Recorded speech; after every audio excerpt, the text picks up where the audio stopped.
November 29, 1864. A freezing dawn breaks over Sand Creek, Colorado. Chief Black Kettle stands outside his teepee, raising an American flag and a white flag of peace, trusting the U.S. Army's promise of safety. Then a cannon roars. Colonel John Chivington's 700 troops charge, ignoring the flags, slaughtering 150 Cheyenne and Arapaho, mostly women, children, and elders, in a bloodbath that stains the snow red. Amid the chaos, the Dog Soldiers, the fiercest warriors of the Cheyenne, refuse to bow. They ride north, vowing revenge. Who were these legendary fighters that turned a massacre into a war cry? And how did they defy an empire for decades?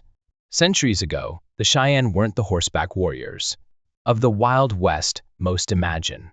They started in the Great Lakes region, around what's now Minnesota, and along the Missouri River, part of the Algonquian language group with shared ties to other tribes.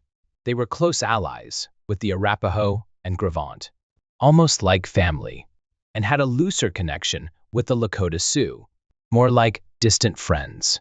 Their early territory stretched across the hills and prairies, near the Missouri and Red Rivers, a land teeming with game and resources. Back then, the Cheyenne lived in permanent villages, not roaming the plains. Their homes were logs covered in earth, built to withstand the brutal northern winters. They farmed, growing corn and beans in the rich soil, by the rivers, and hunted to supplement their food. They also crafted pottery, shaping clay into pots and containers for daily use. It was a settled life, one where they could plan ahead and thrive. But that stability didn't hold. In the late 1600s, between 1680 and 1690, conflict and competition with other native tribes forced them out. Rival groups, possibly the Ojibwe or Sioux, pressed in, sparking fights over land and resources. The Cheyenne couldn't stay, so they began a slow westward migration. It wasn't a quick move.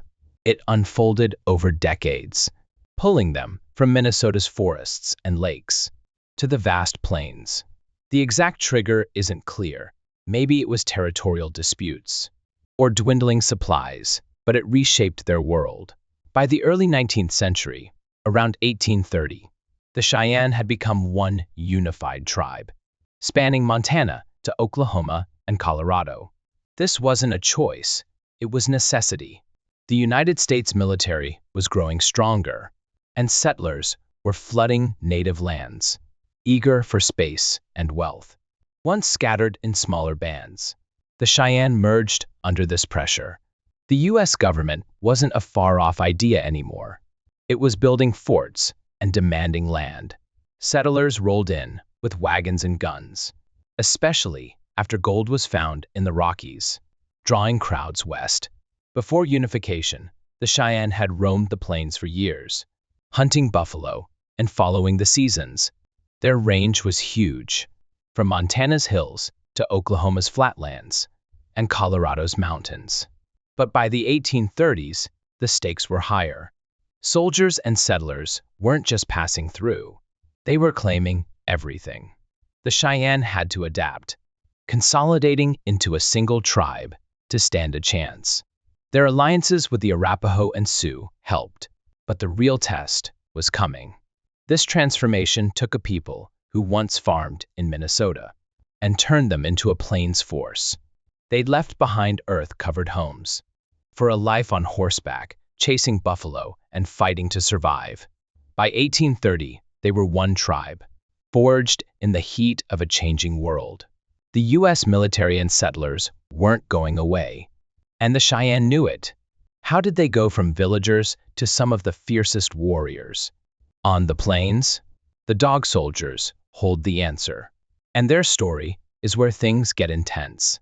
By the 1830s, the Cheyenne had a system to keep their growing tribe in check, and it rested on two main pillars: the Council of 44 and the military societies. The Council of 44 was a group of elder chiefs. experienced leaders who managed the tribe's daily affairs. They settled disputes, decided camp matters, and kept life steady for a people now stretched across the plains. But for discipline and warfare, the military societies stepped up. These weren't loose bands. They were structured units that maintained order and spearheaded battles. The Cheyenne had several military societies, each with its own role and flavor. There was the Fox Warrior Society, the Elk Warrior Society, the Shield Warrior Society, the Bowstring Men, and the Contrary Warrior Society, all contributing to tribal strength. But one towered over them all: the Dog Soldiers, also known as the Dog Warriors. They weren't just another society. They were the core of Cheyenne power, a group that defined the tribe's grit as threats loomed larger. Around 1830, the Dog Soldiers cemented their dominance. Soldiers opened fire in the snowy night. Over 64 Cheyenne died, including Tanglehair, swelling their numbers to about half the tribe's fighting men. Hundreds of warriors came together, making it the most distinct and aggressive society in Cheyenne ranks. Their strength wasn't just in size, though. They blended military prowess, brotherhood, and faith. Their rituals and attire drew from mythical roots: heroes, creatures, or medicine men from Cheyenne lore. Songs, dances, and outfits weren't mere decoration. They carried weight, tying the group to something bigger than themselves. Within the tribe, the Dog Soldiers held real authority. They enforced laws like a tribal police force, stepping in if someone broke camp rules or stirred trouble. Their biggest responsibility was the buffalo hunts, the Cheyenne's lifeline. These weren't wild free-for-alls. The hunts were disciplined efforts, and the Dog Soldiers ran them tight. They ensured rules were followed, keeping things fair so every family got fed. No one hunted alone until the camp was supplied, and they stopped anyone trying to jump the gun. Imagine a sea of buffalo pounding the plains, warriors on horseback in pursuit, and the Dog Soldiers orchestrating it all to sustain the tribe. This control gave them influence far beyond fighting. Buffalo meant survival: meat for food, hides for shelter, bones for tools. By overseeing the hunts, the Dog Soldiers shaped the tribe's well-being, making them essential. They weren't just muscle. They were protectors of the community, holding it together as settlers and soldiers edged closer. The U.S. government and its people were pressing in, hungry for land, and the Cheyenne faced a fight to keep their way of life. The Dog Soldiers' rise in 1830 wasn't a fluke. The Massasoit Band's full commitment marked a turning point. The tribe was bracing for harder days. With half the men under their banner, they had the numbers to match their fame. Their blend of militancy and ritual set them apart from other societies, and their hands-on role in tribal life gave them deep roots. They didn't just follow the Council of 44. They carved their own path, ready to face what was coming. By the mid-19th century, the Dog Soldiers had grown into a major political force within the Cheyenne tribe. This wasn't just about their fighting skills anymore. They were calling shots that shaped the tribe's future. As settlers started pouring onto the plains, tensions skyrocketed, and the Dog Soldiers stepped up. They didn't just resist. They became the loudest voice against white expansion, flat out rejecting any treaty the U.S. government tried to push. To them, giving up land wasn't an option. It was a betrayal of everything they stood for. One of their big moments came in 1840. 2 years earlier, in 1838, the Cheyenne had clashed with the Kiowa, Comanche, and Apache in a drawn-out fight that ended in a bloody stalemate. It was a mess, with neither side gaining much ground. Afterward, the Cheyenne chiefs handed the decision to the Dog Soldiers. Make peace or keep fighting. The Dog Soldiers chose peace, striking a deal with those tribes in 1840. That agreement held firm, unbroken even now, showing their knack for diplomacy when it suited them. It wasn't weakness, it was strategy, preserving strength for bigger battles ahead. But they didn't always come out on top. In 1852, the Dog Soldiers led a revenge campaign against the Pawnee. Some Cheyenne had lost kin in earlier skirmishes, and they brought gifts to the Dog Soldiers, begging them to settle the score. The warriors rode out, ready to hit hard, but ran into trouble. The Pawnee weren't alone. They'd teamed up with Potawatomi allies armed with firearms. Outgunned and outnumbered, the Dog Soldiers had to pull back. It was a rare stumble, a reminder that even they couldn't win every fight, especially against new weapons trickling onto the plains. Then came the Pikes Peak Gold Rush. Gold popped up in the Rocky Mountains in the 1850s, and by 1858, it was a full-blown frenzy. Thousands of settlers flooded into Colorado, eyes gleaming with greed. The U.S. government saw a chance to clear the way, pressuring tribes like the Cheyenne, Sioux, and Arapaho to sign treaties that slashed their lands. For the Cheyenne, this wasn't just a nuisance. It was an invasion. Their hunting grounds, their homes, were being carved up for strangers. The Dog Soldiers watched this tide roll in, and they weren't about to play nice. In September 1860, the stakes hit a breaking point. At Bent's Fort, on the Arkansas River, the Commissioner of Indian Affairs laid out a treaty, demanding the Cheyenne settle on reservations. The Dog Soldiers showed up and said no. Not just a polite refusal. They vowed they'd never live penned up like that. To them, reservations meant death. Losing the buffalo, the open land, their whole way of life.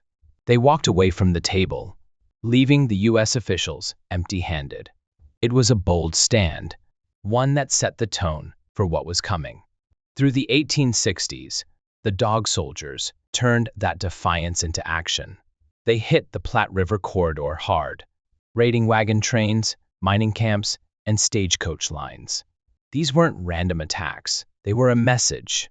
Settlers and travelers became targets, their goods and lives disrupted as the Dog Soldiers struck. The timing couldn't have been better or worse, depending on who you ask.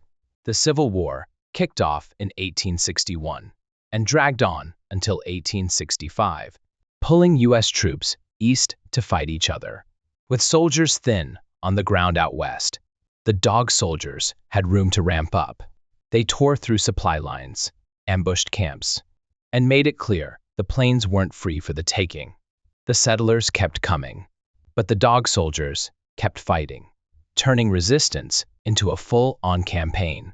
The early 1860s brought the Colorado War, a brutal stretch from 1863 to 1865, where tensions between natives and miners boiled over.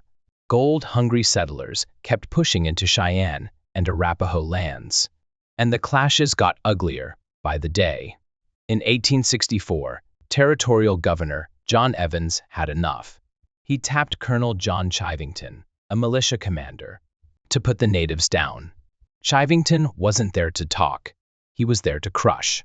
The stage was set for a collision, and the Cheyenne, caught in the middle, were about to face one of their darkest days.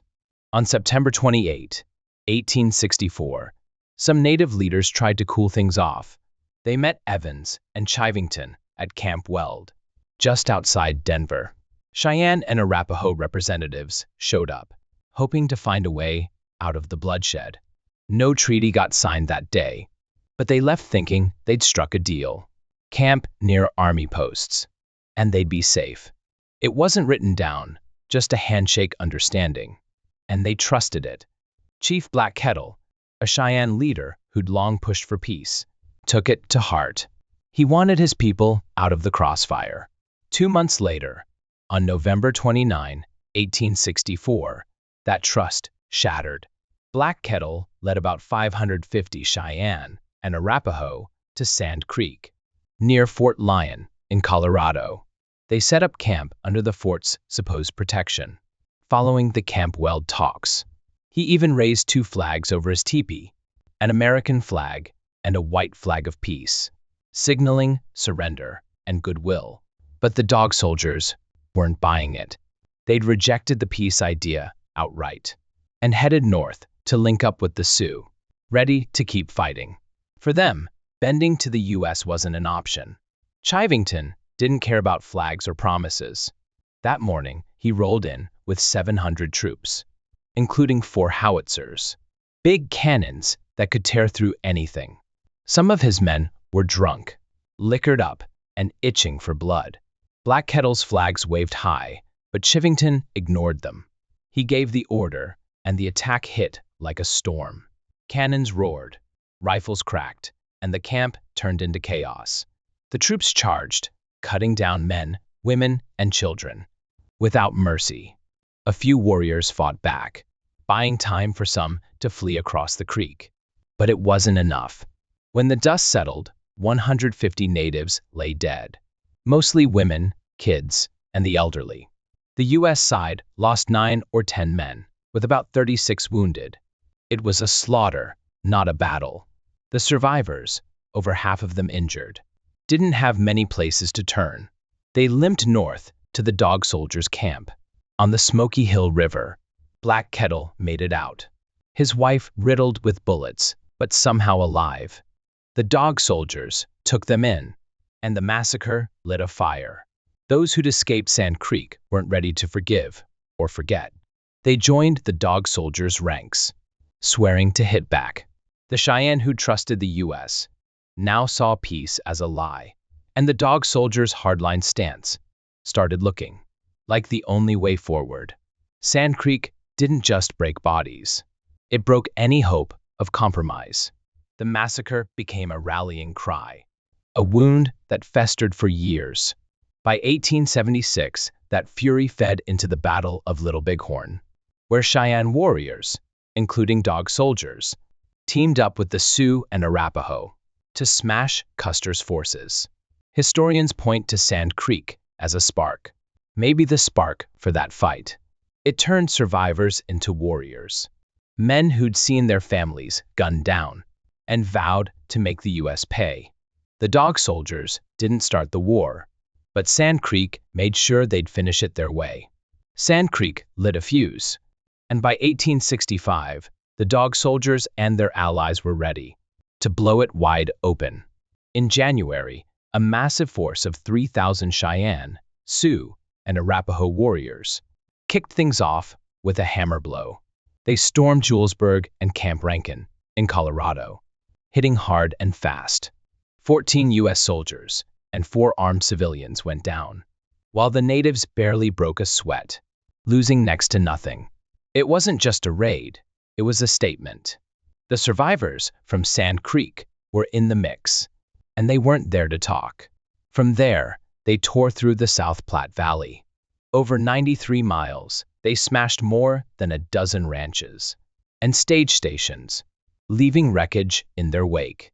Cattle by the hundreds got rounded up, a haul that could feed their people for months. This wasn't random chaos. It was calculated payback, stripping settlers of their foothold.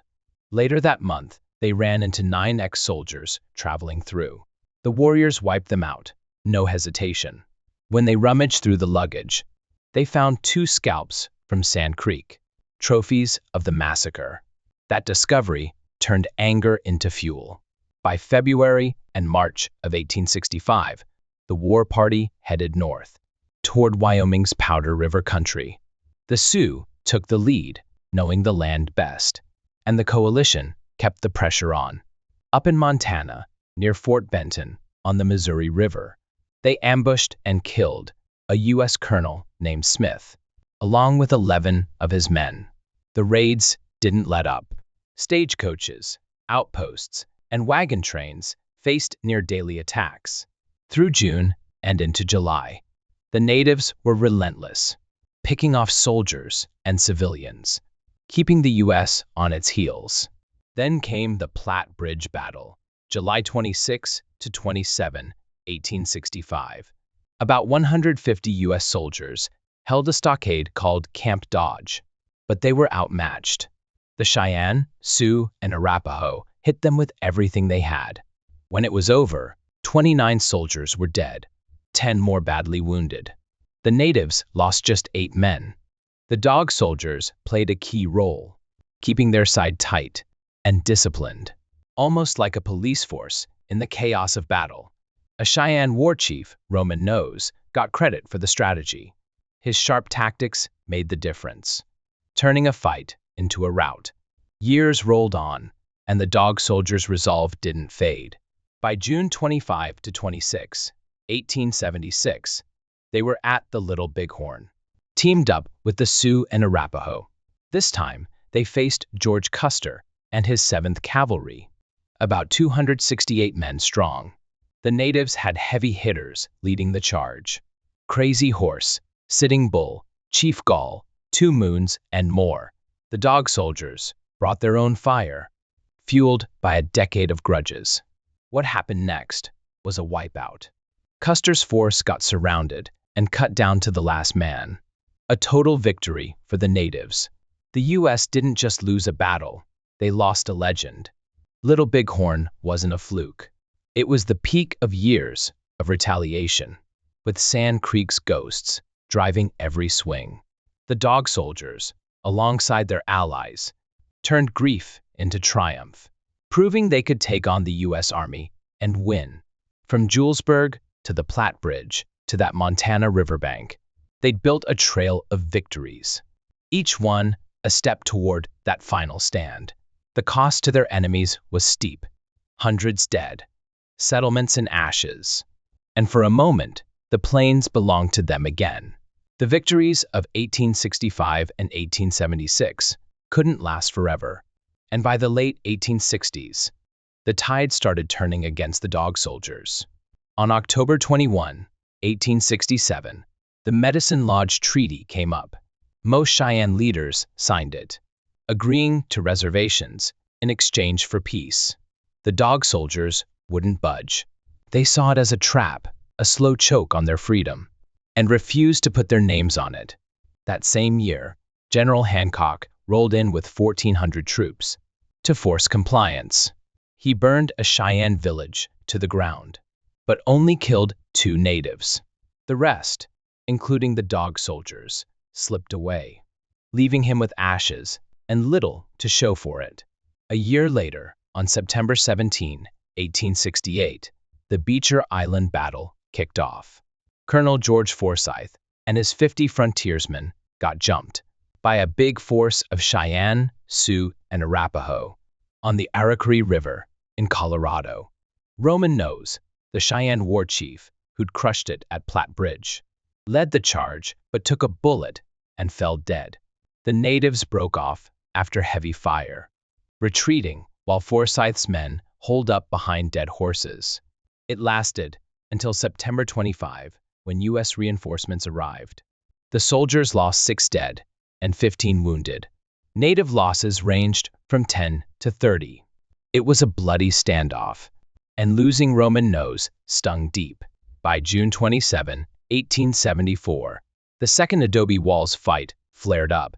About 700 warriors, Cheyenne, Comanche, Kiowa, and Arapaho combined, hit a buffalo hunters camp in Texas. They faced just 28 men, but those hunters had top-shelf rifles. For 4 days, bullets flew. The natives couldn't break through, losing around 30 men, including some wounded, like Comanche Chief Quanah Parker. Reinforcements eventually showed up for the hunters, and the warriors pulled back. It was another bruise, proof that firepower was tilting the odds. The real blow landed on November 25, 1876. General Reynold Mackenzie found Dull Knife's Cheyenne village on Wyoming's Powder River and attacked. His troops torched it, killed many, and forced the survivors to give up. The next year, 1877, the U.S. hauled them to Oklahoma's Indian Territory. The climate there was brutal, hot, humid, nothing like Montana's crisp air. Supplies ran thin, disease spread, and the northern Cheyenne started dying off fast. The dog soldiers, including their leader Tanglehair, weren't done yet. In 1878, Tanglehair and Little Wolf led a desperate breakout. Hundreds of Cheyenne bolted north, fleeing Oklahoma's misery. On September 17, they hit cattle camps near Fort Dodge in Kansas, killed several settlers, and took what they could. 10 days later, on September 27, they clashed with Colonel William Lewis's troops. Lewis took a fatal thigh wound, dying the next day. The Cheyenne lost one warrior. On September 30, they tangled with volunteers in Decatur County, near Oberlin, Kansas. It was a running fight. 17 volunteers died. One Cheyenne fell. They kept moving, splitting into two groups: Dull Knife's band and Little Wolf's. Dull Knife's group aimed for Red Cloud Agency, but got caught near Fort Robinson. On January 9, 1879, after surrendering and being locked up, they'd had enough. Starved for 8 days, they broke out. Soldiers opened fire in the snowy night. Over 64 Cheyenne died, including Tanglehair. Dull Knife escaped with a few, reaching Pine Ridge in South Dakota. He lived there until 1883, when he passed. Little Wolf's band laid low in Nebraska's sandhills through the winter of 1878-1879, hunting game away from settlers. Later, they settled in Lame Deer, Montana, living quietly. By 1884, the Northern Cheyenne Reservation was set up in southeastern Montana, near the Black Hills. The escape worked for some. They stayed north, never forced back south.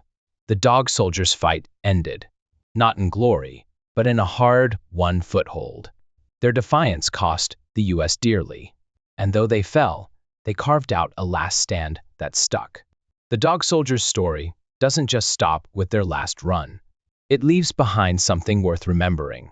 In the 1870s, the U.S. government spent $1 million trying to take them down. That's a huge pile of cash for back then. And lost 24 soldiers, or settlers, for every Cheyenne they killed. That shows how tough the Dog Soldiers made it for them. How they didn't go down easy.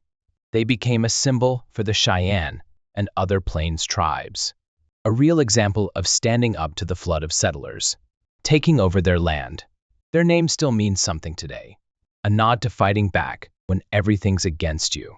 Looking at their whole path, from organizing buffalo hunts to that final push in Montana, it's clear this is about more than just battles. It's about people who wouldn't let go of who they were. The Cheyenne started out farming in Minnesota, got pushed west, and pulled together into a tribe that could stare down the U.S. Army. The Dog Soldiers took that strength and ran with it. They kept order at home, said no to treaties, and hit back hard after things like Sand Creek. Even when they took losses, Roman Nose at Beecher Island, Tanglehair at Fort Robinson, they didn't quit. They fought until they secured a spot in Montana. That's still theirs today. So what's the point of all this? It's about hanging on. The Dog Soldiers didn't win every fight, but they made sure they weren't forgotten. They dealt with gold rushes, massacres, and an army set on breaking them. But they kept pushing. For the Plains tribes, they're a piece of history to be proud of. A story that says their people didn't just give up. For us, it's a look at what it means to stand your ground, even if you don't come out on top. The U.S. threw money and lives at them, but the Dog Soldiers left something behind that outlasted all that. This video's not just about old facts. It's about seeing what it takes to keep going. The Dog Soldiers weren't saints. War's rough, and they had their share of enemies. But they were real. They helped shape what happened to the Cheyenne, stood up to a growing nation, and left a mark we can still feel. Their legacy isn't in fancy stuff like gold or papers. It's in the fact that we're still telling their story, still figuring out what they did. It's a reminder that fighting back, even if you lose, can mean something down the road. If you made it through this whole thing, from the mess at Sand Creek to the win at Little Bighorn, and that tough last stretch, I'd appreciate it if you let me know what you think. If you liked hearing about it, give it a thumbs up and hit subscribe. I'm always digging into stories like this, and I'd hate for you to miss the next one. Thanks for watching, everyone. Catch you in the next video. See ya.